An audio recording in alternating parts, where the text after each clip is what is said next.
Chers élèves, bonjour. Cette vidéo est destinée aux élèves de la troisième année économie dont on parle de la structure de marché en concurrence imparfaite qui traduit plusieurs configurations de marché allant du concurrence ou bien de la concurrence monopolistique au monopole passant par l'oligopole.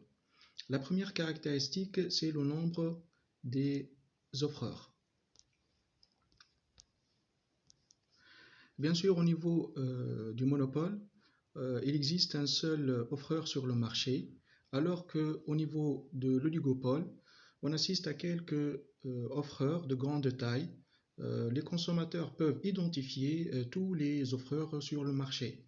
Exemple, en Tunisie, on a Ooredoo, Orange et Tunisie Télécom sur le marché de communication. Par contre, au niveau de la concurrence monopolistique, sur ce marché-là, il existe un grand nombre d'offreurs de petite taille.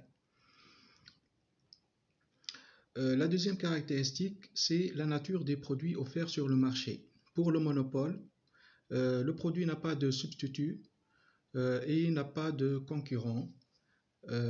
Au niveau de l'oligopole, les produits sont substituables et peuvent être de même qualité ou de qualité différente.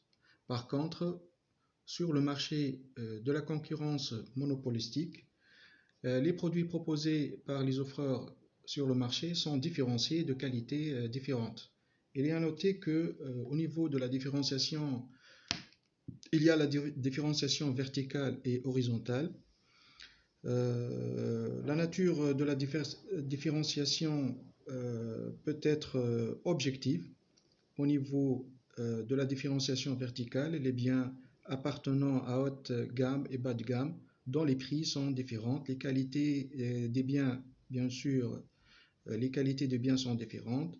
Le consommateur peut classer les biens suivant leurs caractéristiques. Ces caractéristiques sont objectives, telles que la rapidité, par exemple, la durabilité, options, confirmabilité, résistance, etc. Alors que pour la différenciation horizontale, les biens appartenant à la même gamme, presque la qualité sont similaires. Les produits dépendent des goûts des consommateurs et leurs préférences. Il s'agit d'une différenciation subjective, telles que les couleurs, design, style, prestige, etc. Tous les offreurs, quelle que soit la structure de marché, sont des price makers, ce sont des faiseurs de prix, des donneurs de prix.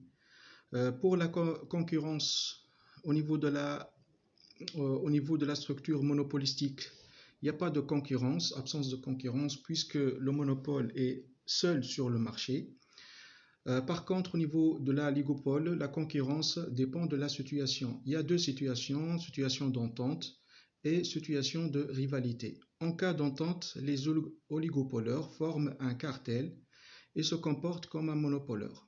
La coopération peut être totale ou partielle. Bien sûr, la coopération peut être partielle, équilibrée ou asymétrique. Si elle est équilibrée, les entreprises se mettent d'accord en ce qui concerne la fixation de prix et chacune détermine librement la qualité et la quantité à produire. Au niveau de la coopération partielle asymétrique, la firme la plus grande au niveau de la taille fixe un prix directeur et les autres firmes sur le marché suivent ce prix.